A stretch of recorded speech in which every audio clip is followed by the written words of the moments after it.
ਇਹ ਮੂੰਹ ਤੇ ਮਸਰਾਂ ਦੀ ਦਾਲ, ਇਹ ਮੂੰਹ ਤੇ ਮਸਰਾਂ ਦੀ ਦਾਲ। ਯਾਰ ਤੂੰ ਇਹਦੇ ਕਾਬਲ ਹੈ ਸਹੀ ਹੈ ਜਿਸ ਚੀਜ਼ ਦਾ ਤੂੰ ਤਕਾਜ਼ਾ ਕਰ ਰਿਹਾ, ਯਾਨੀ ਤੂੰ ਤਾਂ ਇਸ ਕਾਬਲ ਹੀ ਨਹੀਂ ਇਸ ਚੀਜ਼ ਦੇ, ਤੇ ਇਸੇ ਚੀਜ਼ ਦੀ ਤੂੰ ਡਿਮਾਂਡ ਕਰਨ ਡਿਆ। ਉੱਥੇ ਇਹ ਅਖਾਨ ਬੋਲਿਆ ਜਾਂਦਾ ਹੈ। ਬਹੁਤ ਸਾਰੇ ਪਿੰਡ ਨੇ ਨਾ, ਉਹਨਾਂ ਦੇ ਅੱਗੇ ਲੱਗਦਾ ਲਫ਼ਜ਼ ਵਾਂ। ਸਾਡੇ ਦੇਸ਼ ਪੰਜਾਬ ਵਿੱਚ ਜਿਵੇਂ ਵਾਂ ਰਾਧਾ ਰਾਮ, ਵਾਂ ਵਿਚਰਾਂ, ਇਸ ਤਰ੍ਹਾਂ ਉਹ ਆਂਦੇ ਨੇ ਵਾਂ ਦਾ ਕੀ ਮਤਲਬ ਹੁੰਦਾ ਹੈ? ਇਹ ਵਾਂ ਨਾ ਜੀ ਖੂਹ ਨੂੰ ਆਂਦੇ ਸਨ, ਉਸ ਖੂਹ ਨੂੰ ਜਿਹਦੇ ਅੰਦਰ ਪੌੜੀਆਂ ਉਤਰਦੀਆਂ ਸਨ। ਰੰਨ ਦਾ ਤੇ ਅੰਨ ਦਾ ਨਾਂ ਨਹੀਂ ਰੱਖੀ। ਤੇ ਸਾਡਾ ਜਿਹੜਾ ਸ਼ਰਮਾ ਹਯਾਵਾਂ ਵਾਲਾ ਪੰਜਾਬ ਸੀ ਨਾ ਜੀ, ਜਿਹੜੀ ਸਾਡੀ ਪੁਰਾਣੀ ਕਲਾਸਿਕ ਵਸੋਂ ਸੀ ਜੀ ਜੀ, ਉਹਦੇ ਅੰਦਰ ਔਰਤ ਨੂੰ ਕੰਨਿਆ ਤੇ ਪਤਨੀ, ਪਤ ਦੀ ਵਾਰਸ, ਹਾਂਜੀ, ਯਾਨੀ ਇੱਜ਼ਤ ਦੀ ਵਾਰਸ ਤੇ ਸਮਝਦੇ ਸਨ। ਉਹ ਸਮਝਦੇ ਸਨ ਇਹ ਸਾਡੀ ਨਸਲ ਦੀ ਵਾਰਸ ਹੈ। ਵਾਹ।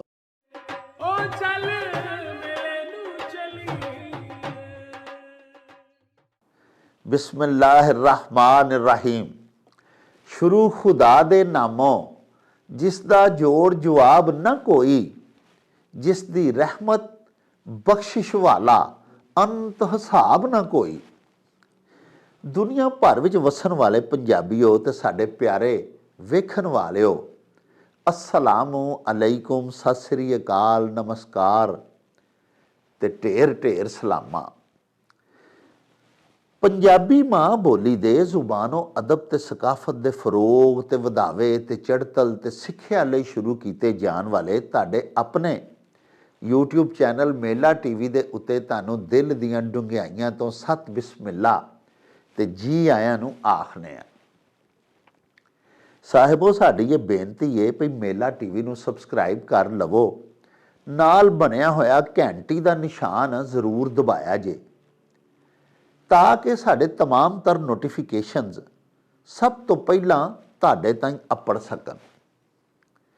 ਪਿਆਰਿਓ, ਸਾਡੇ ਵਲੌਗਸ ਨੂੰ ਲਾਈਕ ਤੇ ਆਪਸ ਦੇ ਵਿੱਚ ਤੇ ਪੰਜਾਬੀ ਦੋਸਤਾਂ ਦੇ ਵਿੱਚ ਸ਼ੇਅਰ ਵੀ ਕਰਿਆ ਕਰੋ, ਤੇ ਨਾਲੇ ਆਪਣੇ ਕਮੈਂਟਸ ਸਾਨੂੰ ਜ਼ਰੂਰ ਭਿਜਵਾਇਆ ਕਰੋ, ਕਿਉਂਕਿ ਤੁਹਾਡੇ ਕਮੈਂਟਸ ਸਾਡੇ ਲਈ ਬੜੀ ਹਲਾਸ਼ੇਰੀ ਦਾ ਮੂਜਬ ਹੁੰਦੇ ਨੇ, ਤੇ ਅਸੀਂ ਤੁਹਾਡੇ ਕਮੈਂਟਸ ਦੇ ਚਾਨਣੇ ਆਪਣੀ ਗੱਲਬਾਤ ਨੂੰ ਮਜ਼ੀਦ ਨਿਖਾਰਨ, ਸ਼ਿੰਗਾਰਨ ਤੇ ਸਵਾਰਨ ਦਾ ਆਰ ਤੇ ਯਤਨ ਵੀ ਕਰਦੇ ਰਹਿੰਦੇ ਹਾਂ। ਸਾਹਿਬੋ, ਇੰਡੀਆ ਦੇ ਸ਼ਹਿਰ ਲੁਧਿਆਣਾ ਤੋਂ ਸਾਡੇ ਬੜੇ ਪਿਆਰੇ ਦੋਸਤ, ਸਾਡੇ ਮਿੱਤਰ, ਸਾਡੇ ਬੇਲੀ ਤੇ ਸਾਡੇ ਪਰਮਾਨੈਂਟ ਵਿਊਅਰ ਪ੍ਰਦੀਪ ਸ਼ਰਮਾ ਜੀ ਨੇ ਇੱਕ ਅਖਾਣ ਭਿਜਵਾਇਆ ਹੈ, ਤੇ ਉਹਦੇ ਨਾਲ ਜੁੜੀ ਹੋਈ ਇੱਕ ਕਹਾਣੀ ਤੇ ਇੱਕ ਕਿੱਸਾ ਵੀ ਉਹਨਾਂ ਸਾਨੂੰ ਭਿਜਵਾਇਆ ਹੈ। ਅਖਾਣ ਇਹ ਵੇ ਭਈ ਇਹ ਮੂੰਹ ਤੇ ਮਸਰਾਂ ਦੀ ਦਾਲ। ਪਿਆਰਿਓ, ਇਹ ਜਿਹੜਾ ਅਖਾਣ ਹੈ, ਇਹਦੇ ਪਿੱਛੇ ਜਿਹੜਾ ਕਿੱਸਾ ਬਿਆਨ ਕੀਤਾ ਜਾਂਦਾ ਹੈ ਉਹ ਇਸ ਤਰ੍ਹਾਂ ਹੈ ਭਈ ਜਦੋਂ ਦਿੱਲੀ ਉਜੜ ਗਈ, ਮੁਗਲ ਬਾਦਸ਼ਾਹਾਂ ਦਾ ਇਕਤਦਾਰ ਖਤਮ ਹੋ ਗਿਆ, ਤੇ ਇੱਕ ਸ਼ਾਹੀ ਬਾਵਰਚੀ ਸੀ ਜਿਹੜਾ ਕਿ ਮੁਗਲਾਂ ਦਾ ਖਾਣਾ ਸ਼ਾਨਾ ਬਾਦਸ਼ਾਹਾਂ ਦਾ ਬਣਾਉਂਦਾ ਸੀ। ਉਹ ਵੀ ਵਿਚਾਰਾ ਜਦੋਂ ਦਰਬਾਰ ਦੇ ਵਿੱਚੋਂ ਫਰਾਗਤ ਹੋ ਗਈ, ਨੌਕਰੀਆਂ ਹੀ ਬੇਕਾਰ ਹੋ ਗਿਆ, ਤੇ ਉਹ ਨਿਕਲ ਪਿਆ। ਉਸ ਜ਼ਮਾਨਿਆਂ ਦੇ ਵਿੱਚ ਪਿਆਰਿਓ, ਹਰ ਰਿਆਸਤ ਦੇ ਰਾਜੇ ਮਹਾਰਾਜੇ ਬਣ ਬੈਠੇ, ਨਵਾਬ ਜਿਹੜੇ ਸਨ ਉਹਨਾਂ ਨੇ ਆਪਣੀ ਬਾਦਸ਼ਾਹਤ ਦਾ, ਗਵਰਨਰ ਜਿਹੜੇ ਸਨ ਉਹਨਾਂ ਨੇ ਆਪਣੀਆਂ ਖੁਦ ਮੁਖਤਾਰੀਆਂ ਦੇ ਐਲਾਨ ਕਰ ਦਿੱਤੇ। ਜਿਹੜਾ ਜਿੱਥੇ ਦਾ ਅਹੁਦੇਦਾਰ ਸੀ ਉਹ ਉੱਥੋਂ ਦਾ ਬਾਦਸ਼ਾਹ ਹੀ ਬਣ ਗਿਆ, ਰਾਜਾ ਬਣ ਗਿਆ, ਮਹਾਰਾਜਾ ਬਣ ਗਿਆ। ਤੇ ਉਹ ਜਿਹੜਾ ਸ਼ਾਹੀ ਬਵਰਚੀ ਸੀ ਮੁਗਲਾਂ ਦਾ, ਜਿਹੜਾ ਕਿ ਬੇਰੁਜ਼ਗਾਰ ਹੋ ਕੇ ਦਰਬਾਰੇ ਸ਼ਾਹੀ ਦੇ ਵਿੱਚੋਂ ਕਿਸੇ ਹੋਰ ਪਾਸੇ ਰਿਜ਼ਕ ਦੀ ਤਲਾਸ਼ ਦੇ ਵਿੱਚ ਜਾ ਰਿਹਾ ਸੀ, ਉਹ ਇੱਕ ਨਵਾਬ ਦੇ ਰਿਆਸਤ ਦੇ ਵਿੱਚ ਜਾ ਅਪੜਿਆ। ਉੱਥੇ ਉਹਨੇ ਗੱਲਬਾਤ ਸੁਣਾਈ ਕਿਸੇ ਦਰਬਾਰ ਦੇ ਅਹਿਲਕਾਰ ਨੂੰ ਕਿ ਮੈਂ ਤੇ ਬਾਦਸ਼ਾਹਾਂ ਦਾ ਬਾਵਰਚੀ ਸਾਂ, ਤੇ ਮੈਂ ਅੱਜ ਕੱਲ੍ਹ ਹੁਣ ਬੇਰੁਜ਼ਗਾਰ ਹੋ ਗਿਆ, ਦਰਬਾਰ ਹੀ ਉਜੜ ਗਿਆ, ਤੇ ਮੈਂ ਵੀ ਉੱਥੋਂ ਆ ਗਿਆ। ਉਸ ਅਹਿਲਕਾਰ ਆਖਿਆ ਕਿ ਤੂੰ ਘਬਰਾ ਨਾ, ਮੈਂ ਤੈਨੂੰ ਆਪਣੀ ਰਿਆਸਤ ਦੇ ਵਿੱਚ ਨਵਾਬ ਸਾਹਿਬ ਨਾਲ ਗੱਲ ਕਰਨਾ ਤੇ ਇੱਥੇ ਤੈਨੂੰ ਮੈਂ ਮੁਲਾਜ਼ਮ ਕਰਵਾ ਦੇਣਾ। ਬਹਰਹਾਲ ਪਿਆਰਿਓ, ਉਹਨੇ ਜਾ ਕੇ ਦਰਬਾਰ 'ਚ ਗੱਲ ਕੀਤੀ ਕਿ ਇਸ ਤਰ੍ਹਾਂ ਜਨਾਬ ਮੁਗਲਾਂ ਦਾ ਇੱਕ ਸ਼ਾਹੀ ਬਾਵਰਚੀ ਹੈ ਤੇ ਬੇਰੁਜ਼ਗਾਰ ਹੋ ਕੇ ਆਇਆ ਹੈ ਤੇ ਉਸ ਗਰੀਬ ਨੂੰ ਨੌਕਰੀ ਦੀ ਤਲਾਸ਼ ਹੈ। ਉਹ ਨਵਾਬ ਬੜਾ ਖੁਸ਼ ਹੋਇਆ ਕਿ ਬਾਦਸ਼ਾਹਾਂ ਦੇ ਪਕਵਾਨ ਜਿਹੜਾ ਪਕਾਉਂਦਾ ਸੀ ਕਿੱਡਾ ਕੁ ਉਹਦੇ ਹੱਥ 'ਚ ਜ਼ਾਇਕਾ ਹੋਣਾ ਹੈ ਔਰ ਕਿੱਡੇ ਖੁਸ਼ ਜ਼ਾਇਕਾ ਖਾਣੇ ਖਾਣ ਨੂੰ ਮਿਲਣਗੇ। ਉਹਨੇ ਆਖਿਆ ਜੀ ਬਿਲਕੁਲ ਉਹਨੂੰ ਆਪਣੇ ਕੋਲ ਮੁਲਾਜ਼ਮ ਰੱਖ ਲਵੋ। ਲੋ ਸਾਹਿਬੋ, ਉਹ ਉਸ ਰਾਜੇ ਦੇ ਦਰਬਾਰ ਦੇ ਵਿੱਚ ਮੁਲਾਜ਼ਮ ਹੋ ਗਿਆ। ਉਹਨੇ ਪੁੱਛਿਆ ਰਾਜਾ ਨੂੰ ਤੇ ਉਹਦੀਆਂ ਬੇਗਮਾਤ ਨੂੰ ਕਿ ਕੀ ਖਾਣਾ ਪਸੰਦ ਕਰੋਗੇ। ਉਹ ਜਿਸ ਰਾਜੇ ਦੇ ਦਰਬਾਰ ਦੇ ਵਿੱਚ ਮੁਲਾਜ਼ਮ ਹੋਇਆ ਸੀ ਉਹ ਗੋਸ਼ਤ ਨਹੀਂ ਸਨ ਖਾਂਦੇ, ਵੈਜੀਟੇਰੀਅਨ ਸਨ। ਉਹਨਾਂ ਆਖਿਆ ਜੀ ਤੁਸੀਂ ਇੰਝ ਕਰੋ, ਕੋਈ ਸਬਜ਼ੀ ਤਿਆਰ ਕਰੋ ਜਾਂ ਤੁਸੀਂ ਦਾਲ ਪਕਾ ਲਓ ਮਸਰਾਂ ਦੀ। ਲੋ ਸਾਹਿਬੋ, ਉਹਨੇ 2 ਪੈਸੇ ਦੀ ਦਾਲ ਮੰਗਾਈ ਮਸਰਾਂ ਦੀ। ਸਾਰੇ ਜਿੰਨੇ ਖਾਣ ਵਾਲੇ ਜੀ ਸਨ ਉਹਨਾਂ ਦਾ ਹਿਸਾਬ ਲਾ ਕੇ, ਸਸਤੇ ਜ਼ਮਾਨੇ ਸਨ, ਉਹਨੂੰ ਦੱਸਿਆ ਗਿਆ ਕਿ ਸ਼ਾਹੀ ਘਰਾਣੇ ਦੇ ਇੰਨੇ ਅਫਰਾਦ ਨੇ ਤੇ ਉਹਨਾਂ ਦੇ ਵਾਸਤੇ ਤੂੰ ਖਾਣਾ ਪਕਾਉਣਾ ਹੈ। ਉਹਨੇ ਆਖਿਆ ਜੀ 2 ਪੈਸੇ ਦੀ ਮਸੂਰ ਦੀ ਦਾਲ ਮੰਗਵਾ ਦਿਓ ਮੈਨੂੰ। ਤੇ ਕੋਈ 70-72 ਰੁਪਏ ਦੇ ਮਸਾਲੇ ਉਹਨੇ ਲਹਾ ਦਿੱਤੇ ਜਿਹੜੇ ਕਿ 2 ਪੈਸੇ ਦੀ ਮਸਰਾਂ ਦੀ ਦਾਲ ਦੇ ਵਿੱਚ ਪੈਣੇ ਸਨ। ਪਿਆਰਿਓ, ਮੁਗਲਾਂ ਦਾ ਦਸਤਰਖਾਨ ਸ਼ਾਹੀ ਦਸਤਰਖਾਨ ਸੀ ਤੇ ਉਹਨਾਂ ਦੇ ਜਿਹੜੇ ਖਾਣੇ ਪੱਕਦੇ ਸਨ ਉਹਨਾਂ ਦੇ ਵਿੱਚ ਤੇ ਬਹੁਤ ਕੀਮਤੀ ਮਸਾਲਾ ਜਾਤ ਪੈਂਦੇ ਸਨ। ਜ਼ਾਫਰਾਨੀ ਪੁਲਾਓ ਪੱਕਦੇ ਸਨ, ਫਿਰ ਕਸਤੂਰੀਆਂ ਤੇ ਮੁਸ਼ਕੋ ਅੰਬਰ ਦੇ ਨਾਲ ਕਈ ਕਿਸਮ ਦੀਆਂ ਮੁਕੱਵਿਆਤ ਤੇ ਡਰਾਈ ਫਰੂਟਸ ਤੇ ਖੁਸ਼ਕ ਮੇਵਾ ਜਾਤ ਦੇ ਨਾਲ ਉਹਨਾਂ ਦੇ ਖਾਣੇ ਆਰਾਸਤਾ ਕੀਤੇ ਜਾਂਦੇ ਸਨ। ਇਸ ਵਾਸਤੇ ਦਾਲ ਤੇ 2 ਪੈਸਿਆਂ ਦੀ ਉਹਨੇ ਮੰਗਵਾਈ, ਲੇਕਿਨ ਮਸਾਲੇ ਉਹਨੇ ਸਾਰੇ ਉਹ ਮੰਗਵਾ ਕੇ ਵਿੱਚ ਇਸਤੇਮਾਲ ਕੀਤੇ ਜਿਹੜੇ ਮੁਗਲਾਂ ਦੇ ਕਿਚਨ ਦੇ ਵਿੱਚ, ਉਹਨਾਂ ਦੇ ਬਾਵਰਚੀ ਖਾਨੇ ਦੇ ਵਿੱਚ ਉਹ ਉਹਨਾਂ ਦੇ ਖਾਣਿਆਂ ਦੇ ਵਿੱਚ ਇਸਤੇਮਾਲ ਕਰਦਾ ਹੁੰਦਾ ਸੀ।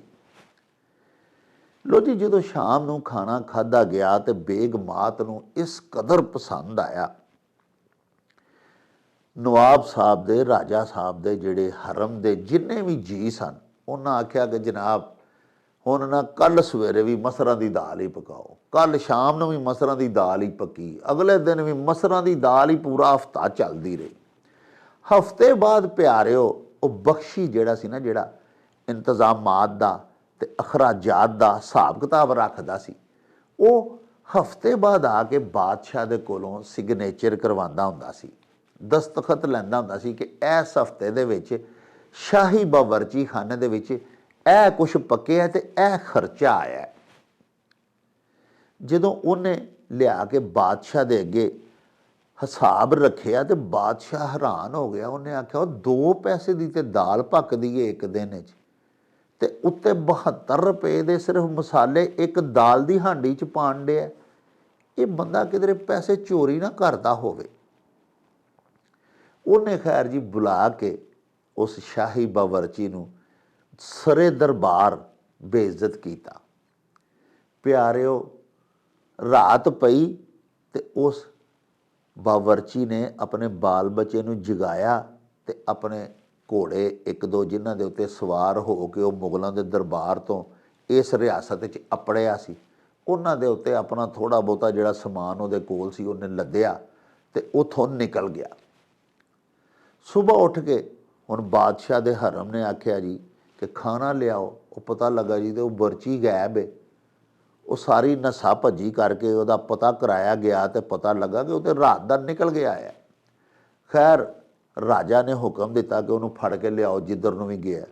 ਉਹਦੇ ਮਗਰ ਵਾਰਾਂ ਚੜ੍ਹ ਗਈਆਂ, ਉਹਨੂੰ ਜਾ ਫੜਿਆ ਗਿਆ। ਰਸਤੇ ਦੇ ਵਿੱਚ ਜਾ ਰਿਹਾ ਸੀ ਵਿਚਾਰਾ, ਛੱਡ ਕੇ ਦਿਲ ਬਰਦਾਸ਼ਤਾ ਹੋ ਕੇ ਉੱਥੋਂ, ਤੇ ਉਹਨੂੰ ਜਾ ਫੜਿਆ ਬਾਦਸ਼ਾਹ ਦਿਆਂ ਸਿਪਾਹੀਆਂ ਨੇ, ਪਿਆਦਿਆਂ ਨੇ।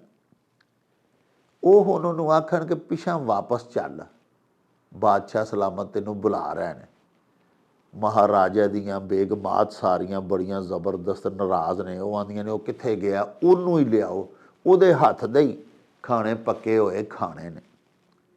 ਲੇਕਿਨ ਸਾਹਿਬ ਉਹ ਆਖਦੇ ਨੇ ਕਿ ਉਹ ਅੱਗੋਂ ਆਕੜ ਗਿਆ। ਉਹਨੇ ਆਖਿਆ ਯਾਰ ਮੈਂ ਤੇ ਬਾਦਸ਼ਾਹਾਂ ਦੇ ਖਾਣੇ ਪਕਾਉਂਦਾ ਹੁੰਦਾ ਸਾਂ, ਇਹ ਖੁਦ ਸਾਖਤਾ ਤੇ ਖੁਦ ਮੁਖਤਾਰ ਨਵਾਬ ਜਿਹੜੇ ਆਪੂ ਰਿਆਸਤਾਂ ਦੇ ਮਾਲਕ ਬਣ ਬੈਠੇ ਨੇ, ਇਹ ਤੇ ਇਸ ਅਹਿਲ ਹੀ ਨਹੀਂ ਕਿ ਇਹਨਾਂ ਨੂੰ ਮੇਰੇ ਵਰਗਾ ਬੰਦਾ ਖਾਣੇ ਪਕਾ ਕੇ ਤੇ ਖਵਾਏ। ਉਹਦੇ ਮੂੰਹੋਂ ਉੱਥੇ ਨਿਕਲਿਆ, ਉਹਨੇ ਆਖਿਆ ਇਹ ਮੂੰਹ ਤੇ ਮਸਰਾਂ ਦੀ ਦਾਲ, ਇਹਨਾਂ ਦੀਆਂ ਤੇ ਸ਼ਕਲਾਂ ਹੀ ਇਸ ਕਾਬਲ ਨਹੀਂ ਕਿ ਇਹਨਾਂ ਨੂੰ ਦਾਲ ਮਸੂਰ ਦੀ ਪਕਾ ਕੇ ਖਵਾਈ ਜਾਵੇ। ਉਹ ਮੁਗਲ ਬਾਦਸ਼ਾਹ ਹੀ ਸਨ ਜਿਨ੍ਹਾਂ ਦੇ ਦਸਤਰਖਵਾਨ ਐਡੇ ਵਸੀ ਸਨ ਤੇ ਜਿਨ੍ਹਾਂ ਦੇ ਐਡੇ ਖੁਸ਼ਗਵਾਰ ਤੇ ਲਜ਼ੀਜ਼ ਖਾਣੇ ਪੱਕਦੇ ਹੁੰਦੇ ਸਨ, ਕੀਮਤੀ ਤਰੀਨ ਮਸਾਲਾ ਜਾਤ ਦੇ ਨਾਲ। ਇਹ ਇਸ ਕਾਬਲ ਨਹੀਂ ਕਿ ਇਹਨਾਂ ਨੂੰ ਦਾਲ ਮਸੂਰ ਵੀ ਖਵਾਈ ਜਾਏ, ਉਹ ਦਾਲ ਮਸੂਰ ਜਿਹੜੀ ਮੁਗਲਾਂ ਦੇ ਦਸਤਰਖਵਾਨ ਦੀ ਜ਼ੀਨਤ ਬਣਦੀ ਹੁੰਦੀ ਸੀ। ਸੋ ਸਾਹਿਬੋ, ਕੋਈ ਅਜਿਹਾ ਮਰਤਬਾ, ਕੋਈ ਅਜਿਹਾ ਅਹੁਦਾ, ਕੋਈ ਅਜਿਹਾ ਕੰਮ ਜਿਹਨੂੰ ਕੋਈ ਨਾ ਅਹਿਲ ਸ਼ਖਸ ਕਰਨਾ ਚਾਹਵੇ, ਯਾਨੀ ਉਹ ਉਹਦੇ ਕਾਬਲ ਨਾ ਹੋਵੇ, ਇਸ ਅਹਿਲ ਹੀ ਨਾ ਹੋਵੇ ਕਿ ਉਹ ਉਸ ਮਰਤਬੇ ਦੇ ਉੱਤੇ ਫਾਇਜ਼ ਕੀਤਾ ਜਾ ਸਕੇ, ਲੇਕਿਨ ਉਹ ਉਸ ਮਰਤਬੇ ਦਾ ਤਾਲਬ ਹੋਵੇ, ਚਾਹੀਵਾਨ ਹੋਵੇ। ਤੇ ਉੱਥੇ ਫਿਰ ਇਹ ਅਖਾਨ ਆਖਿਆ ਜਾਂਦਾ ਹੈ ਭਈ ਇਹ ਮੂੰਹ ਤੇ ਮਸਰਾਂ ਦੀ ਦਾਲ, ਯਾਰ ਤੂੰ ਇਹਦੇ ਕਾਬਲ ਹੈ ਸਹੀ ਹੈ ਜਿਸ ਚੀਜ਼ ਦਾ ਤੂੰ ਤਕਾਜ਼ਾ ਕਰ ਰਿਹਾ, ਯਾਨੀ ਤੂੰ ਤਾਂ ਇਸ ਕਾਬਲ ਹੀ ਨਹੀਂ ਇਸ ਚੀਜ਼ ਦੇ, ਤੇ ਇਸੇ ਚੀਜ਼ ਦੀ ਤੂੰ ਡਿਮਾਂਡ ਕਰਨ ਡਿਆ। ਉੱਥੇ ਇਹ ਅਖਾਨ ਬੋਲਿਆ ਜਾਂਦਾ ਹੈ। ਪਿਆਰਿਓ, ਤੁਹਾਡੇ ਭਿਜਵਾਏ ਹੋਏ ਬਾਕੀ ਅਖਾਨ ਲੈ ਕੇ ਆਓ ਚੱਲੀਏ ਬਾਬਾ ਜੀ ਇਹਸਾਨ ਬਾਜਵਾ ਹੋਰਾਂ ਦੇ ਕੋਲ, ਉਹਨਾਂ ਦੇ ਪਿੰਡ ਗਖੜਵਾਲੀ, ਤੇ ਬਾਕੀ ਗੱਲਾਂ ਬਾਤਾਂ ਉੱਥੇ ਹੀ ਚੱਲ ਕੇ ਤੁਹਾਡੇ ਨਾਲ ਸਾਂਝੀਆਂ ਕਰਾਂਗੇ। ਆਓ ਸਾਡੇ ਨਾਲ।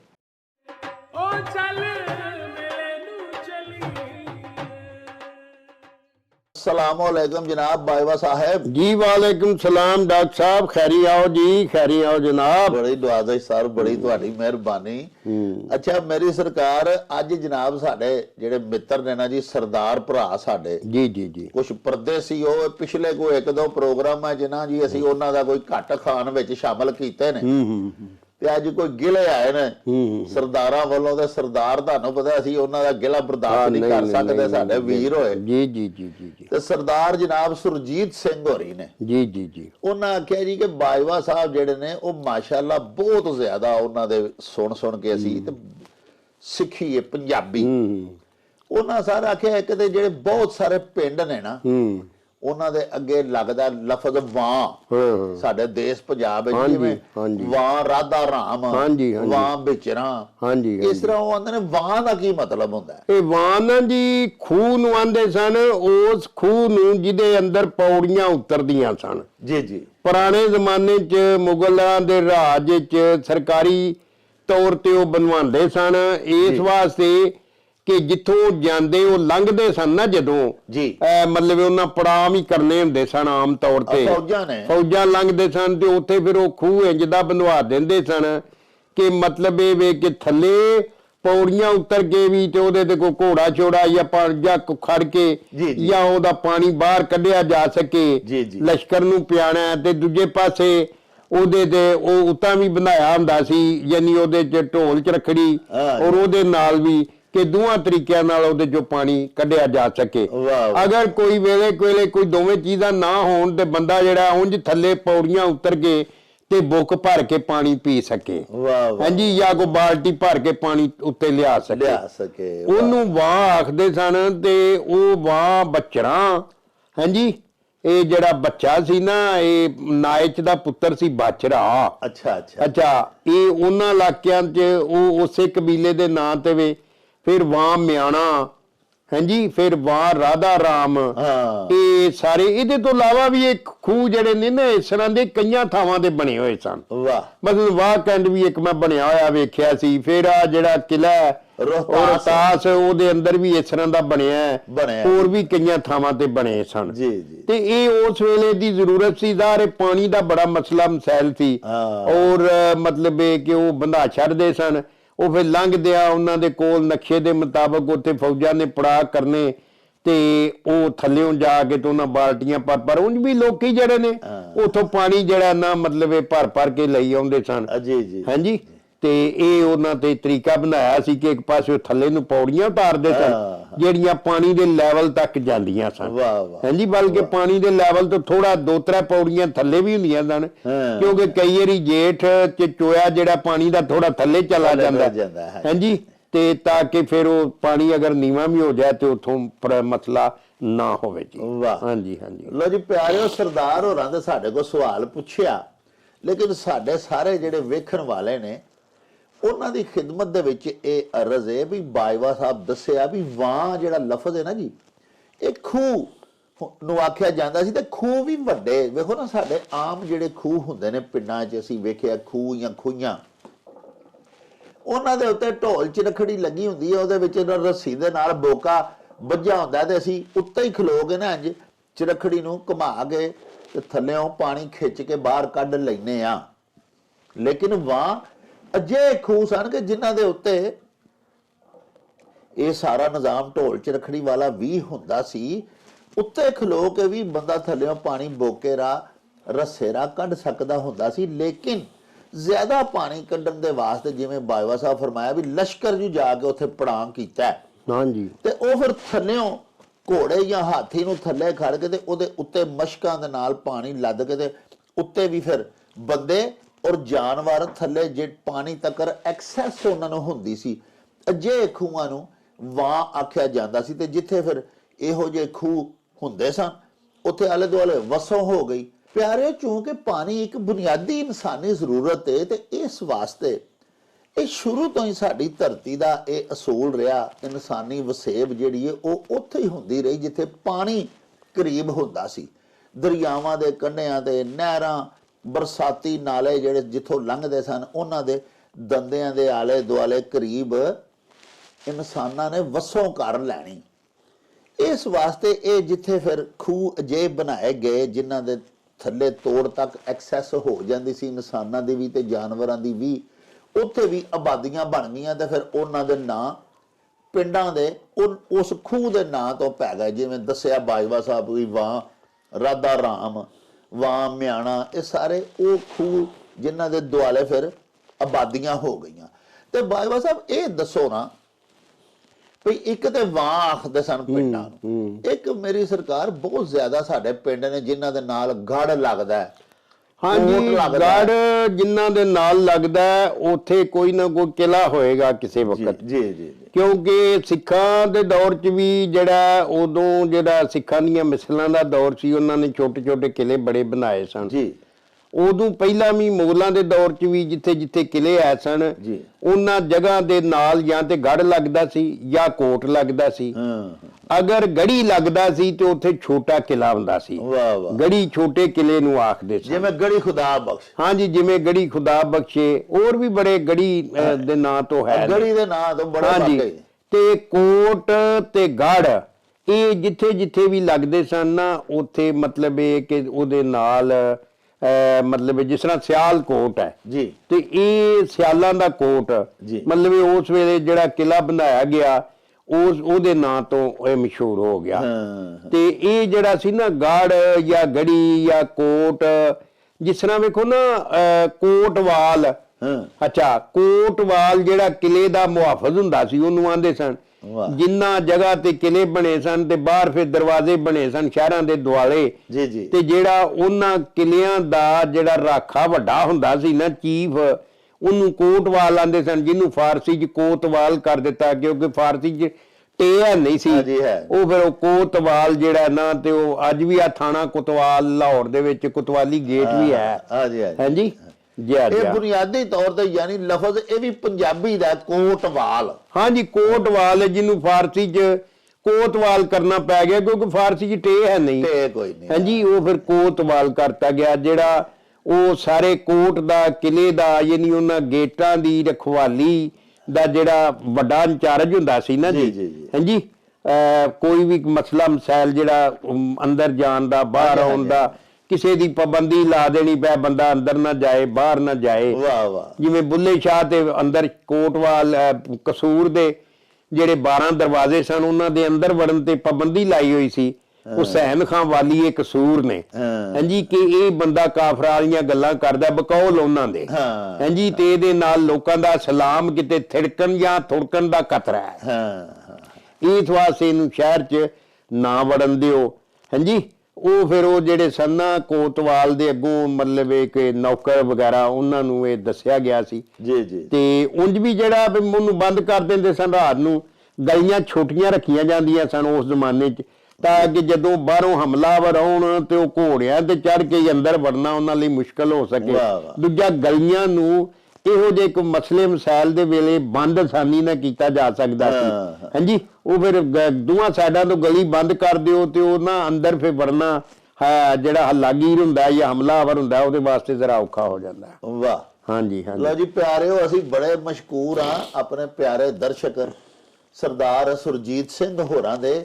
ਉਹਨਾਂ ਬੜੀਆਂ ਸੋਹਣੀਆਂ ਸਾਡੇ ਕੋਲ ਗੱਲਾਂ ਪੁੱਛੀਆਂ, ਸਵਾਲ ਭਿਜਵਾਏ, ਜਿਨ੍ਹਾਂ ਦੇ ਬਾਜਵਾ ਸਾਹਿਬ ਨੇ ਜਵਾਬ ਦਿੱਤੇ। ਪਈ ਗੜ ਜਿਹੜਾ ਨਾ ਜੀ, ਉਹ ਆਖਦੇ ਨੇ ਵੱਡੇ ਕਿਲੇ ਨੂੰ, ਅਜਿਹਾ ਪਿੰਡ ਜਿਹਾ ਇਲਾਕਾ ਜਿਵੇਂ ਵੇਖੋ ਨਾ ਮੁਜ਼ੱਫਰਗੜ੍ਹ, ਚਿਤੌੜਗੜ੍ਹ, ਗੜ ਚਿਤੌੜ, ਇਹ ਉਹ ਇਲਾਕੇ ਨੇ ਜਿੱਥੇ ਕਿਲਾ ਬਣਾ ਲਿਆ ਜਾਂਦਾ ਸੀ ਨਾ ਜੀ, ਤੇ ਫਿਰ ਉਹ ਗੜ ਦੇ ਨਾਲ ਮਸ਼ਹੂਰ ਹੋ ਗਏ। ਬਾਜਵਾ ਸਾਹਿਬ ਦੱਸਿਆ ਵੀ ਗੜੀ ਛੋਟੇ ਕਿਲੇ ਨੂੰ ਆਖਦੇ ਸਨ, ਹਾਂਜੀ। ਗੜੀ ਖੁਦਾ ਬਖਸ਼ ਬੜਾ ਸਿੰਧ ਦਾ ਮਸ਼ਹੂਰ ਪਿੰਡ ਹੈ, ਭੁੱਟੋ ਖਾਨਦਾਨ ਜਿੱਥੇ ਹੁਣ ਵੀ ਉੱਥੇ ਕਬਰਾਂ ਨੇ, ਬੇਨਜ਼ੀਰ ਭੁੱਟੋ ਸਾਹਿਬਾ ਮਰਹੂਮਾਂ ਦੀਆਂ, ਇਸੇ ਤਰ੍ਹਾਂ ਜ਼ੁਲਫਕਾਰ ਅਲੀ ਭੁੱਟੋ ਮਰਹੂਮ ਦੀ, ਉਹ ਗੜੀ ਖੁਦਾ ਬਖਸ਼ ਜਿੱਥੇ ਛੋਟਾ ਕਿਲਾ ਹੁੰਦਾ ਸੀ। ਫਿਰ ਕੋਟ ਬਾਜਵਾ ਸਾਹਿਬ ਦੱਸਿਆ, ਉਹ ਵੀ ਸਿਆਲਕੋਟ, ਜਿਵੇਂ ਕੋਟ ਵੀ ਕਿਲਾ ਮੁਰਾਦ।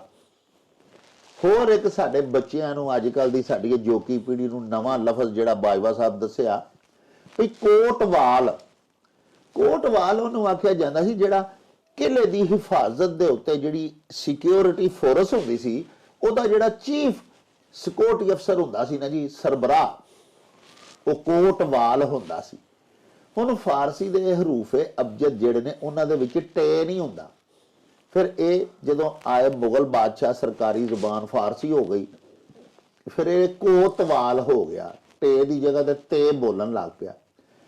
ਬਹੁਤ ਸਾਰੇ ਯਾਨੀ ਅਜੇ ਸਵਾਲਾਤ ਜਿਹੜੇ ਨੇ ਨਾ, ਅਸੀਂ ਆਪਣੀ ਬੇਨਤੀ ਕਰਾਂਗੇ ਆਪਣੇ ਨੌਜਵਾਨਾਂ ਨੂੰ, ਖਾਸ ਕਰ ਜਿਹੜੇ ਸਾਡੀ ਅੱਜ ਕੱਲ ਦੀ ਅਜੋਕੀ ਪੀੜ੍ਹੀ ਹੈ, ਕਿ ਕੋਈ ਪੰਜਾਬੀ ਦਾ ਲਫ਼ਜ਼ ਤੁਹਾਨੂੰ ਮੁਸ਼ਕਲ ਜਾਪੇ, ਉਹਦਾ ਤਰਜਮਾ ਨਾ ਆਉਂਦਾ ਹੋਵੇ, ਤੁਹਾਨੂੰ ਰੜਕਦਾ ਹੋਵੇ, ਤੇ ਪਿਆਰਿਓ ਸਾਨੂੰ ਜ਼ਰੂਰ ਭਿਜਵਾਇਆ ਕਰੋ। ਵੇਖੋ ਨਾ ਸਰਦਾਰ ਸੁਰਜੀਤ ਸਿੰਘ ਹੋਰਾਂ ਨੇ ਜਿੰਨੀਆਂ ਗੱਲਾਂ ਭਿਜਵਾਈਆਂ ਨੇ, ਜਿਹਨੇ ਸਵਾਲ ਛੋਟੇ ਛੋਟੇ ਭੇਜੇ ਨੇ, ਉਹਦਾ ਕਿੰਨਾ ਸੋਹਣਾ ਬਾਜਵਾ ਸਾਹਿਬ ਨੇ ਜਵਾਬ ਦਿੱਤਾ, ਔਰ ਸਾਡੇ ਇਲਮ ਵਿੱਚ ਇਜ਼ਾਫਾ ਹੋਇਆ ਹੈ। ਦੂਜਾ, ਮਾਂ ਬੋਲੀ ਦਾ ਪਤਾ ਲੱਗੇਗਾ ਤੁਹਾਨੂੰ ਵੀ ਤੇ ਸਾਨੂੰ ਵੀ, ਕਿ ਇਹਦੇ ਵਿੱਚ ਕੋਈ ਅਜਿਹਾ ਲਫ਼ਜ਼ ਹੈ ਹੀ ਨਹੀਂ ਜਿਹੜਾ ਮੌਜੂਦ ਨਹੀਂ। ਸਿਰਫ ਅਸੀਂ ਚੂੰਕਿ ਬੋਲਦੇ ਘੱਟ ਆ ਪੰਜਾਬੀ ਦੇ ਲਫ਼ਜ਼ ਵਿਸਰਦੇ ਸਾਨੂੰ ਜਾ ਰਹੇ ਨੇ, ਤੇ ਅਸੀਂ ਲਫ਼ਜ਼ਾਂ ਨੂੰ ਛੱਡਦੇ ਜਾ ਰਹੇ ਹਾਂ, ਤਰਕ ਕਰਦੇ ਜਾ ਰਹੇ ਹਾਂ। ਅਦਰਵਾਈਜ਼ ਸਾਡੇ ਭਰੇ ਭੰਡਾਰ ਨੇ। ਬਾਜਵਾ ਸਾਹਿਬ ਦਿੱਲੀ ਸ਼ਹਿਰ ਜਿਹੜਾ ਨੇ ਜੀ, ਉੱਥੇ ਵਸਦੇ ਨੇ ਸਾਡੇ ਬੜੇ ਹੀ ਪਿਆਰੇ ਇੱਕ ਦੋਸਤ ਜੀ ਮਿੱਤਰ ਸਾਡੇ, ਜਨਾਬ ਸਾਡੇ ਕੁਜਰਾਂ ਵਾਲੇ ਸ਼ਹਿਰ ਦੇ ਨੇ ਪਿੱਛੋਂ, ਹਾਂਜੀ, ਪ੍ਰੋਫੈਸਰ ਸਰਦਾਰ ਰਣਜੀਤ ਸਿੰਘ, ਹਾਂਜੀ, ਬੜੇ ਆਲਮ ਫਾਜ਼ਲ ਲੋਕ ਨੇ। ਉਹਨਾਂ ਜਨਾਬ ਬੜਾ ਹੀ ਇੱਕ ਕੰਮ ਦਾ ਅਖਾਣ ਭਿਜਵਾਇਆ। ਅਖਾਣ ਇਸ ਤਰ੍ਹਾਂ ਵੀ ਰੰਨ ਦਾ ਤੇ ਅੰਨ ਦਾ ਨਾਂ ਨਹੀਂ ਰੱਖਿਆ। ਇਹ ਨਾ ਜੀ ਇੰਦਾ ਦਿੱਲੀ ਜਿਹੜਾ ਨਾ ਜੀ, ਇਹਦਾ ਪੁਰਾਣਾ ਨਾਂ ਇੰਦਰਪਤ ਸੀ। ਅੱਛਾ। ਔਰ ਇਹਦੇ ਮੁਤਲਕ ਇਹ ਮਸ਼ਹੂਰ ਹੈ ਕਿ ਇਹ ਢਿੱਲੂ ਜੱਟਾਂ ਨੇ ਵਸਾਇਆ ਸੀ, ਤੇ ਇਹਦਾ ਪੁਰਾਣਾ ਨਾਂ ਦੇਲੂ ਤੋਂ ਫਿਰ ਦਿੱਲੂ, ਯਾਨੀ ਉਹ ਢਿੱਲੂ ਤੋਂ ਬਦਲਦਾ ਦਿੱਲੀ ਤੇ ਦਿੱਲੀ ਬਣ ਗਿਆ, ਹਾਂਜੀ। ਤੇ ਬਹਰਹਾਲ ਫਿਰ ਉੱਥੇ ਮੁਖਤਲਿਫ ਤੂਮਰਾ ਤੂਰ ਜੱਟਾਂ ਦਾ ਰਾਜ ਰਿਹਾ, ਤੋਮਰਾ ਦਾ, ਮੱਲੀਆਂ ਦਾ, ਬਹਰਹਾਲ ਸਾਰਾ ਇਹ ਦਿੱਲੀ ਜੱਟਾਂ ਦਾ ਹੀ ਸ਼ਹਿਰ ਸੀ। ਵਾਹ। ਉਹਦੇ ਜਹਾਲੀ ਵੀ ਮੇਰੇ ਇੱਕ ਦੋਸਤ ਸਨ ਉੱਥੇ, ਆਪਣਾ ਧਰਮਵੀਰ ਸਿੰਘ ਮਹਿਲਾਵਤ, ਸਾਡੇ ਜੱਟ ਭਰਾ ਸਨ, ਉਹ ਮਹਿਲਾਵਤ ਜੱਟ ਸਨ, ਤੇ ਉਹ ਆਂਦੇ ਸਨ ਕਿ ਸਾਡੇ ਪਿੰਡ 6 ਅੱਜ ਵੀ ਮੌਜੂਦ ਨੇ ਦਿੱਲੀ ਦੇ ਅੰਦਰ, ਹਾਂਜੀ। ਔਰ ਸਾਡੀ ਬੋਲੀ ਔਰ ਸਾਰੀ ਵਸੋਂ ਜਿਹੜੀ ਹੈ ਸਾਡੀ, ਉਹ ਮਤਲਬ ਪਿੰਡਾਂ ਵਾਲਾ ਰਹਿਣ ਸਹਿਣ ਤੇ ਸਾਰਾ ਮਤਲਬ ਬੜਾ ਖੂਬਸੂਰਤੀ ਨਾਲ, ਭਾਵੇਂ ਬੜੀ ਆਬਾਦੀ ਉੱਥੇ ਕੰਜਸਟਡ ਹੋ ਗਈ ਹੈ। ਤੇ ਪ੍ਰੋਫੈਸਰ ਸਾਹਿਬ ਜਿਹੜੇ ਨੇ ਵੀ ਦਿੱਲੀ ਇੱਥੋਂ ਗਏ ਸਨ, ਇੱਥੋਂ ਗੁਜਰਾਤ ਤੋਂ, ਹਾਂਜੀ, 47 ਦੇ ਵਿੱਚ, ਤੇ ਬੜਾ ਪਿਆਰ ਕਰਨ ਵਾਲੇ, ਤੇ ਬੜੇ ਉਹਨਾਂ ਨੂੰ ਆਪਣੀ ਧਰਤੀ ਨਾਲ ਪਿਆਰ ਹੈ।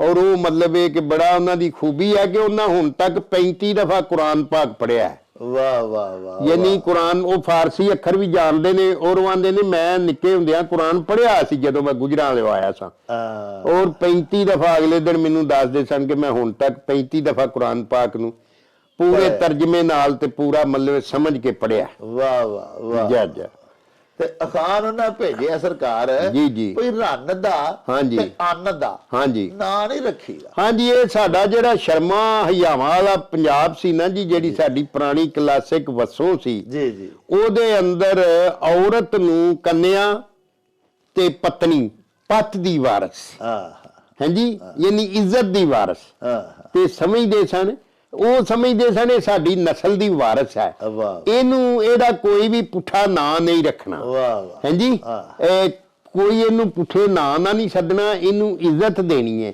ਔਰ ਇਹ ਸਾਡੇ ਕਲਾਸਿਕ ਪੰਜਾਬ ਦੇ ਅੰਦਰ ਰਿਵਾਜ ਸੀ ਕਿ ਇਹਦਾ ਕੋਈ ਨੁਕਸ ਨਹੀਂ ਕੱਢਣਾ, ਕੋਈ ਬਾਹਰ ਇਹਦੇ ਬਾਰੇ ਚ ਕੋਈ ਗੱਲ ਨਹੀਂ ਕਰਨੀ। ਸਗਵੀਂ ਇੰਝ ਹੀ ਹੈ ਕਿ ਜਿਵੇਂ ਜਿਹੜੀ ਤੁਸੀਂ ਰੋਟੀ ਖਾਣ ਲੱਗਦੇ ਹੋ, ਜੋ ਵੀ ਅੱਲਾ ਨੇ ਤੁਹਾਡੇ ਮੁਕੱਦਰ ਚ ਲਿਖੀ ਹੈ, ਦਾਲ ਹੈ, ਸਾਗ ਹੈ, ਜੋ ਉਹ ਤੁਸੀਂ ਵੇਖੋ ਨਾ, ਜਦੋਂ ਸੰਗੋ ਲੱਥਾ ਤਿਆ ਜਿਆ ਲੱਡੂ ਤਿਆ ਮੱਠਾ, ਜਦੋਂ ਤੁਹਾਡੇ ਸੰਗ ਜੋ ਹੇਠਾਂ ਉਤਰ ਗਈ ਹੈ, ਭਾਵੇਂ ਲੱਡੂ ਹੈ ਮੱਠਾ ਸਾਰਾ ਇੱਕੋ ਜਿਹਾ ਹੋ ਗਿਆ। ਤੇ ਇਹ ਸਾਡੀ ਸ਼ਰਮਾ ਵਾਲੀ ਧਰਤੀ ਸੀ। ਇਹ ਆਂਦੇ ਸਨ ਕਿ ਰੋਟੀ ਦਾ ਵੀ ਕਿਸੇ ਨੂੰ ਜਿਹੜੀ ਵੀ ਕੋਈ ਰੋਟੀ ਖਵਾਏ ਨਾ ਉਹਦੇ ਚੋਂ ਕੋਈ ਐਬ ਨਹੀਂ ਕੱਢਣਾ। ਉਹਨੇ ਆਪਣੀ ਬਿੱਤ ਆਪਣੀ ਹਸਤੀ ਮੁਜਬ ਆਪਣੀ ਤਾਕਤ ਮੁਜਬ ਤੁਹਾਡੀ ਖਿਦਮਤ ਜਿਹੜੀ ਵੀ ਕੀਤੀ ਹੈ ਉਹਦੇ ਕੀੜੇ ਨਹੀਂ ਕੱਢਣੇ ਹਾਂਜੀ, ਉਹਦਾ ਮਤਲਬ ਹੈ ਕਿ ਉਹਦੇ ਚੋਂ ਐਬ ਨਹੀਂ ਕੱਢਣੇ। ਸਗਵੇਂ ਇਸ ਤਰ੍ਹਾਂ ਹੀ ਇਹ ਔਰਤ ਨੂੰ ਇੱਜ਼ਤ ਦੇਣੀ ਹੈ। ਔਰ ਔਰਤ ਜਿਹੜੀ ਹੈ, ਜਿਹੜੀ ਬੀਵੀ ਆ, ਘਰ ਦੀ ਵਾਰਸ ਹੈ, ਉਹਦਾ ਵੀ ਮਤਲਬ ਹੈ ਕਿ ਉਹਨੂੰ ਪੁੱਠੇ ਨਾਂ ਨਾਲ ਨਹੀਂ ਸੱਦਣਾ ਹਾਂਜੀ, ਕੋਈ ਮਤਲਬ ਇੱਕ ਕਲੈਣੀ ਤੇ ਇਹ ਉਹ ਜਿਸ ਤਰ੍ਹਾਂ ਲੋਕੀ ਬੇਵਕੂਫ ਕਰਦੇ ਹਾਂਜੀ, ਉਹ ਨਹੀਂ ਕਰਨਾ ਚਾਹੀਦਾ। ਇਹ ਸਾਡੇ ਕਲਾਸਿਕ ਪੰਜਾਬ 'ਚ ਸਾਨੂੰ ਮੱਤ ਦਿੱਤੀ ਗਈ ਸੀ ਹਾਂਜੀ, ਕਿ ਵੇਖੋ ਨਾ ਜੀਵਨ ਰਹਿਣ ਦੇ ਸਾਰੇ ਚੱਜ ਤੇ ਚਾਲੇ ਹਾਂਜੀ, ਉਹ ਤੁਹਾਨੂੰ ਆਉਂਦੇ ਹੋਣਗੇ ਤੇ ਤੁਸੀਂ ਇੱਕ ਸੁਲੱਖਣਾ ਜੀਵਨ ਬਤੀਤ ਕਰ ਸਕੋ ਹਾਂਜੀ। ਅਗਰ ਉਹ ਤੁਹਾਨੂੰ ਕਿਸੇ ਦੱਸੇ ਹੀ ਨਹੀਂ, ਦੇਖੋ ਨਾ ਜੀ ਬੱਚੇ ਨਿੱਕੇ ਹੁੰਦਿਆਂ ਅਸੀਂ ਵਹਿੰਦੇ ਸਾਂ ਕਿ ਕੋਈ ਬੱਚਾ ਮੰਜੀ ਦੇ ਸਰਹੰਦਾਂ ਵੱਲ ਬਹਿ ਗਿਆ ਤੇ ਉਹਨੂੰ ਵੱਡੇ ਨੇ ਠਾਕ ਦੇਣਾ ਤੇ ਉਹਨੇ ਆਖਣਾ ਨਹੀਂ ਉਹ ਨਿੱਕਾ ਪੁੱਤਰ ਜਿਹੜਾ ਨਾ ਉਹ ਪੁਆਂਦਾ ਵੱਲ ਪੈਂਦਾ ਹਾਂਜੀ, ਮੰਜੀ ਦੇ ਥੱਲੇ ਪਾਸੇ ਪੈਂਦਾ। ਇਹ ਮਤਲਬ ਅਦਬ ਤੇ ਬੇਅਦਬੀ ਜਿਹੜੀ ਨਾ ਵੇਖੋ ਨਾ ਕਦਮ ਕਦਮ ਤੇ ਮਤਲਬ ਕਿ ਵੱਡੇ ਦੀ ਗੱਲ ਨਹੀਂ ਟੋਕੀ ਦੀ, ਇਹ ਵੀ ਅਖਾਣ ਹੈ ਹਾਂਜੀ, ਕਿ ਵੱਡੇ ਦੀ ਗੱਲ ਨਹੀਂ ਟੋਕੀ ਦੀ। ਉਹ ਵੱਡਾ ਗਲਤ ਵੀ ਗੱਲ ਕਰੇ ਨਾ ਤੇ ਚੁੱਪ ਕਰਕੇ ਬਰਦਾਸ਼ਤ ਕਰ ਲਓ ਹਾਂਜੀ। ਇਸ ਵਾਸਤੇ ਜੇ ਉਹਨੂੰ ਕਿਤੇ ਦੱਸਣਾ ਵੀ ਹੈ ਤੇ ਲਾਂਭੇ ਕੱਲਿਆਂ ਭਾਰਤ ਮਰਦਾਂ ਦੇ ਵਿੱਚ ਨਾ ਉਹਦੀ ਤੋਹੀਨ ਹੋਏਗੀ ਹਾਂਜੀ। ਤੇ ਇਹ ਸਾਰੀਆਂ ਉਹ ਨਿੱਕੀਆਂ ਨਿੱਕੀਆਂ ਗੱਲਾਂ ਸਨ ਜਿਹੜੀਆਂ ਸਾਨੂੰ ਜੀਵਨ ਸਿੱਖਿਆ ਦਿੰਦੀਆਂ ਸਨ ਤੇ ਇੱਕ ਸੁਚੱਜਾ ਤੇ ਸੁਲੱਖਣਾ ਜੀਵਨ ਹਾਂਜੀ ਗੁਜ਼ਾਰਨ ਦੀਆਂ ਰਾਹਾਂ ਪੱਧਰੀਆਂ ਕਰਦੀਆਂ ਸਨ, ਜਿਹਨੂੰ ਸਾਡੇ ਮੌਜੂਦਾ ਜਿਹੜਾ ਪੜ੍ਹਾਈ ਦਾ ਨਿਜ਼ਾਮ ਹੈ ਇਹਨੇ ਸਤਿਆਨਾਸ਼ ਹੀ ਇਹਦਾ ਕਰ ਦਿੱਤਾ ਹਾਂਜੀ। ਸਾਨੂੰ ਅਖਲਾਕ ਹੀ ਨਹੀਂ ਪੜ੍ਹਾਇਆ ਜਾਂਦਾ, ਸਾਨੂੰ ਐਥਿਕਸ ਦਾ ਮਜ਼ਮੂਨ ਹੀ ਕੋਈ ਨਹੀਂ ਪੜ੍ਹਾਇਆ ਜਾਂਦਾ ਹਾਂਜੀ। ਤੇ ਅਸੀਂ ਮਤਲਬ ਇਹ ਕੀ ਸਿੱਖਣਾ ਹੈ ਹਾਂਜੀ। ਇੱਥੇ ਜਨਾਬ ਉਹ ਹੈਲੋ ਕਰਕੇ ਪਿਓ ਨੂੰ ਸੱਦਣਗੇ, ਪਿਓ ਜਿਹਦੇ ਯਾਰ 'ਚ ਕੋਈ ਫਰਕ ਹੀ ਨਹੀਂ ਉਹਦੇ ਸੱਦਣ 'ਚ ਹਾਂਜੀ।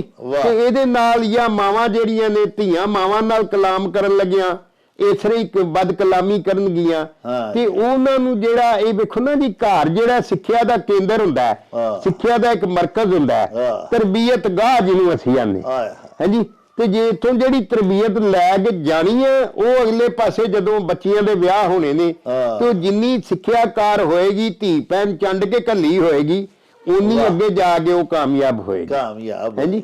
ਇਸ ਵਾਸਤੇ ਦੱਸਿਆ ਗਿਆ ਵੀ ਅੰਨ ਦਾ ਤੇ ਰੰਨ ਦਾ ਜਿਹੜਾ ਇਹ ਨਾਂ ਨਹੀਂ ਕਰਨਾ ਚਾਹੀਦਾ, ਇਹਨੂੰ ਪੁੱਠਿਆ ਨਾਵਾਂ ਨਾਲ ਯਾਦ ਨਹੀਂ ਕਰਨਾ ਚਾਹੀਦਾ ਹਾਂਜੀ। ਵਾਹ ਲਓ ਜੀ ਸਾਹਿਬੋ, ਸਾਡੇ ਬੜੇ ਹੀ ਪਿਆਰੇ ਬਜ਼ੁਰਗ ਸਰਦਾਰ ਰਣਜੀਤ ਸਿੰਘ ਹੋਰਾਂ ਨੇ ਬੜਾ ਹੀ ਪਿਆਰਾ ਬੜਾ ਸੁਝਦੀ ਵਾਲਾ ਅਖਾਣ ਭਿਜਵਾਇਆ ਭਈ ਰੰਨ ਦਾ ਤੇ ਅੰਨ ਦਾ ਨਾਂ ਨਹੀਂ ਰੱਖੀਦਾ।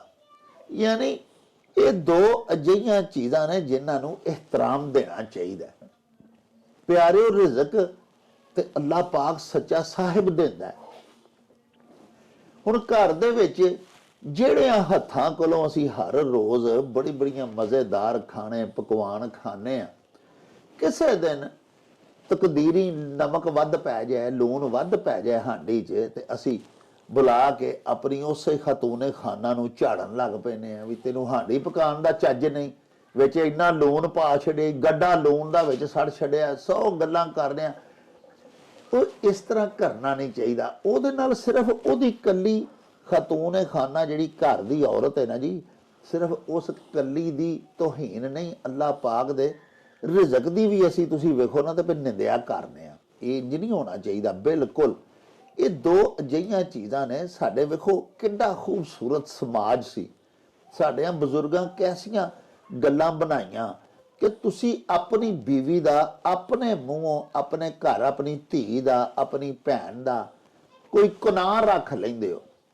ਪਿਆਰਿਓ, ਗੁੱਸੇ ਨਾਲ ਅਸੀਂ ਕੋਈ ਪੁੱਠਾ ਨਾਂ ਸੱਦ ਲੈਨੇ ਆ ਆਪਣੀ ਧੀ ਭੈਣ ਦਾ ਘਰ ਦੇ ਵਿੱਚ, ਤੇ ਗੱਲ ਜੇ ਘਰੋਂ ਬਾਹਰ ਨਿਕਲ ਜਾਏ ਤੇ ਬਾਹਰੋਂ ਜੇ ਕੋਈ ਉਸੇ ਹੀ ਨਾਂ ਨਾਲ ਸਾਡੀ ਬੱਚੀ ਨੂੰ ਬੁਲਾਏਗਾ ਤੇ ਫਿਰ ਕਿੰਨਾ ਸਾਨੂੰ ਗੁੱਸਾ ਲੱਗੇਗਾ। ਤੁਸੀਂ ਦੇਖੋ ਨਾ, ਸਾਡੇ ਮੁਆਸ਼ਰੇ 'ਚ ਅਸੀਂ ਆਮ ਇਹ ਰਿਵਾਜ ਨੇ, ਕੋਈ ਕੱਦ ਦਾ ਜ਼ਰਾ ਛੋਟਾ ਬੱਚਾ ਹੈ, ਅਸੀਂ ਘਰ 'ਚ ਉਹਨੂੰ ਕੌਡੂ ਆਖਣ ਲੱਗ ਪੈਨੇ ਆ। ਉਹ ਆਰਾਮ ਹੈ ਨਾ ਬਈ ਕੌਡੂ, ਉਹ ਸਾਡਾ ਹੀ ਪੁੱਤਰ। ਇਹਦੇ 'ਚ ਅੱਲਾਹ ਪਾਕ ਦੇ ਹੁਕਮ ਨਾਲ ਉਹਦਾ ਕੱਦ ਥੋੜਾ ਨੀਵਾਂ ਛੋਟਾ ਹੈ, ਤੇ ਘਰ 'ਚ ਬਾਪ ਨੇ ਤੇ ਆਖ ਲਿਆ, ਤੇ ਜਦੋਂ ਫਿਰ ਕੋਈ ਬਾਹਰੋਂ ਉਹਨੂੰ ਆਖੇਗਾ ਨਾ ਤੇ ਫਿਰ ਉਸੇ ਪਿਓ ਨੂੰ ਗੁੱਸਾ ਲੱਗਦਾ ਵੀ ਮੇਰੇ ਪੁੱਤਰ ਨੂੰ ਕੌਡੂ ਕਿਉਂ ਨਾ ਆਖਿਆ, ਤੇ ਹਾਲਾਂ ਨਾ ਤੇ ਤੁਸੀਂ ਆਪੂ ਉਹਦਾ ਘਰ 'ਚ ਪਾ ਲਿਆ। ਇਸੇ ਤਰ੍ਹਾਂ ਔਰਤ ਜਿਹੜੀ ਇਸ ਧੀ ਭੈਣ, ਉਹ ਤੇ ਸਾਡੀ ਇੱਜ਼ਤ ਹੁੰਦੀ ਹੈ, ਤੇ ਜੇ ਅਸੀਂ ਉਹਦਾ ਨਾਂ ਘਰ 'ਚ ਪਾਵਾਂਗੇ ਤੇ ਵੇਖੋ ਨਾ, ਜੇ ਫਿਰ ਬਾਹਰ ਕਿਸੇ ਉਹਦੀ ਸਹੇਲੀ ਨੇ ਜਾਂ ਕਿਸੇ ਬਾਹਰ ਔਰਤ ਨੇ ਉਹਨੂੰ ਉਸੇ ਗੁਨਾਹ ਨਾਲ ਸੱਦ ਲਿਆ ਨਾ, ਤੇ ਫਿਰ ਬਰਦਾਸ਼ਤ ਨਹੀਂ ਹੁੰਦਾ। ਇਸ ਵਾਸਤੇ ਇਹ ਬੜੀ ਵੱਡੀ ਮੱਤ ਹੈ ਕਿ ਇੱਕ ਤੇ ਰੰਨ ਮੈਨੇ ਖਤੂਨ ਖਾਨਾ, ਜਿਹੜੀ ਘਰੇਲੂ ਔਰਤ ਸਾਡੇ ਘਰਦਾਰੀ ਸਾਂਭਦੀ ਹੈ, ਉਹਦਾ ਨਾਂ ਨਹੀਂ ਕਨਾਨ ਰੱਖੀਦਾ। ਦੂਜਾ ਅੰਨ ਮੈਨੇ ਰਿਜ਼ਕ, ਅੱਲਾਹ ਪਾਕ ਜੋ ਸਾਨੂੰ ਖਾਣ ਨੂੰ ਦਿੰਦਾ, ਕਦੀ ਡਿਸਆਨਰ ਕੋਈ ਐਸੀ ਗੱਲ ਨਾ ਕਰੋ ਜਿਹਦੇ ਨਾਲ ਰਿਜ਼ਕ ਦਾ ਤੋਹੀਨ ਹੋ ਜਾਏ, ਉਹਦਾ ਇਹਤਰਾਮ ਨਾ ਰਵੇ। ਇਹ ਬੜੀਆਂ ਹੀ ਵੱਡੀਆਂ ਦੋ ਮਤਾਂ ਨੇ, ਜ਼ਿੰਦਗੀ ਦਾ ਸ਼ਿੰਗਾਰ ਇਹ ਦੋਵੇਂ ਹੀ ਗੱਲਾਂ ਨੇ, ਔਰ ਇਹਨਾਂ ਨੂੰ ਕਦੀ ਨਹੀਂ ਵਿਸਰਨਾ ਚਾਹੀਦਾ। ਤੇ ਪਿਆਰਿਓ, ਇਹਦੇ ਨਾਲ ਹੀ ਸਾਡੇ ਹੁਣ ਇਸ ਵਿਲਾਗ ਦਾ ਸਮਾਂ ਵੀ ਬੀਤ ਗਿਆ ਹੈ। ਲਵਾਂਗੇ ਹੁਣ ਤੁਹਾਡੇ ਤੋਂ ਇਜਾਜ਼ਤ। ਲੈ ਯਾਰ ਹਵਾਲੇ ਰੱਬ ਦੇ ਤੇ ਮੇਲੇ 4 ਦਿਨਾਂ ਦੇ, ਉਸ ਦਿਨ ਈਦ ਮੁਬਾਰਕ ਹੋਸੀ, ਜਿਸ ਦਿਨ ਫੇਰ ਮਿਲਾਂਗੇ, ਰੱਬ ਰਾਖਾ ਤੇ ਅੱਲਾ ਬੇਲੀ। ਓ ਚੱਲ ਮੇਲੇ ਨੂੰ ਚਲੀ,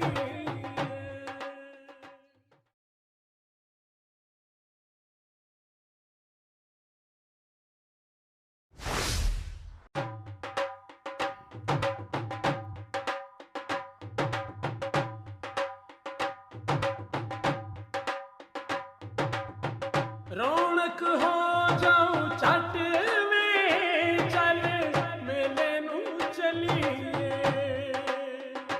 ਓ ਰੌਣਕ ਹੋ ਜਾਊ ਛੱਟ ਵੇ, ਚੱਲ ਮੇਲੇ ਨੂੰ ਚਲੀਏ।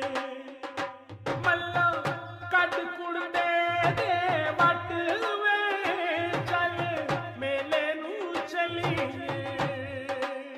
ਹਾਏ ਚੱਲ ਮੇਲੇ ਨੂੰ ਚਲੀਏ,